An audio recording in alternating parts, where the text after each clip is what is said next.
Today, we're going to dig into the very materials that build our modern world, rocks and minerals. And we're going to ask a really crucial question. Can we get this stuff out of the ground sustainably? Let's get right into it. Okay, take a good look at this image. It looks like a beautiful, pristine nature reserve, right? A paradise. But what if I told you it has a secret past? What if this stunning landscape was once a massive industrial scar on the earth? Just hold that thought because it's going to be pretty central to our story today. So here's how we're going to break it all down. First up, we'll tackle the fundamental mineral dilemma we're facing.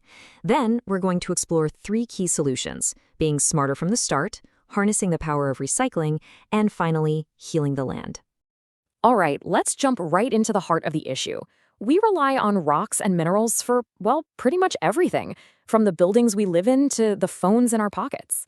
But getting these resources out of the ground, as you can imagine, comes with a big environmental price tag. And that, right there, is the core challenge. How do we provide for everyone on the planet today without totally wrecking the resources and the environment that future generations are going to need to survive? It's a massive balancing act. Now, there's a name for the principle that guides this balancing act. It's called sustainable use. It's a simple idea, but it's incredibly powerful. Basically, it means we can use what we need now, but we have to do it in a way that doesn't mess things up for the future. That's the goal. So the question is, how do we actually get there? Well, the very first step is to just get smarter about the whole process. And that means improving our efficiency right from the very beginning, both when we're pulling minerals out of the ground and when we're designing the products they're used in. And to really get why this is so important, just think about this question for a second. When we go to all the trouble of mining something, how much of that valuable material just gets left behind, wasted? The answer is kind of staggering. In some of the more traditional underground coal mining operations, up to 45% of the coal is never even brought to the surface. It's just left there. That is a huge amount of waste, and honestly, a massive opportunity to do better. And the good news is we are tackling that waste in some really fascinating ways. These new strategies can turn what was once just garbage into a valuable resource. We can use chemicals or even these tiny microorganisms that literally eat rock to pull out useful minerals from leftover mine waste. Plus, super advanced computer analysis helps us mine with way more precision, which cuts down on waste from the get-go. But efficiency isn't just about what we take out of the ground. It's also about what we make with it. The idea here is pretty simple. Design better products that use less material, are more durable, and just last longer. This helps us break that endless cycle of demanding more and more new resources. Hey, do you like this content? Did you learn something new today? Then don't forget to make a donation so we can continue creating more content like this. In the description, you'll find a link to make your donation. Thank you. And that leads us perfectly into our next big solution: giving the materials we've already used a second or third or even a fourth life through the incredible power of recycling. A scrapyard like this might just look like a big pile of junk, but it's actually a gold mine. So many of the things we use every day, from entire cars to simple steel cans, contain metals that can be recovered and refined to be used in brand new products. And here's the crucial point.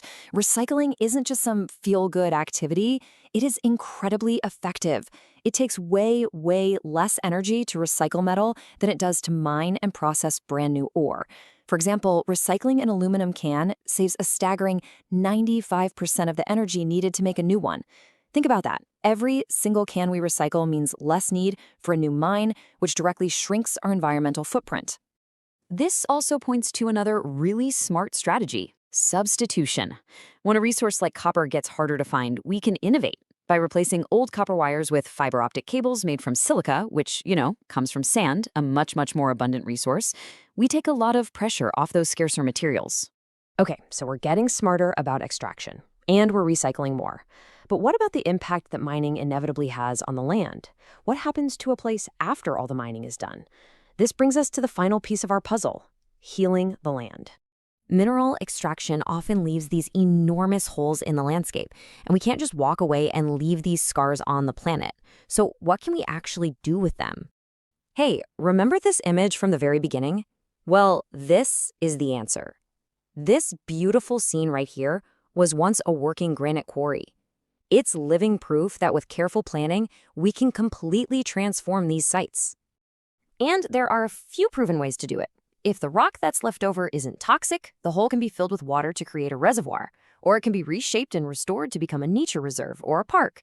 It can even be repurposed as a carefully managed landfill, which is eventually covered with soil and reforested. So as we've seen, the path forward isn't about just one single fix. It's really a combination of things, being more efficient from the start, reusing the materials we have through serious recycling, and actively restoring the land after we're done. And that leaves us with one final and really important question to think about. We're getting better at recycling, which is great, but our global demand for new stuff just keeps on climbing. So is all this technological efficiency enough, or does true sustainability require something more fundamental from all of us? A shift towards simply consuming less? Something to chew on. Thanks for digging in with me today. Hey, do you like this content? Did you learn something new today? Then don't forget to make a donation so we can continue creating more content like this. In the description, you'll find a link to make your donation. Thank you.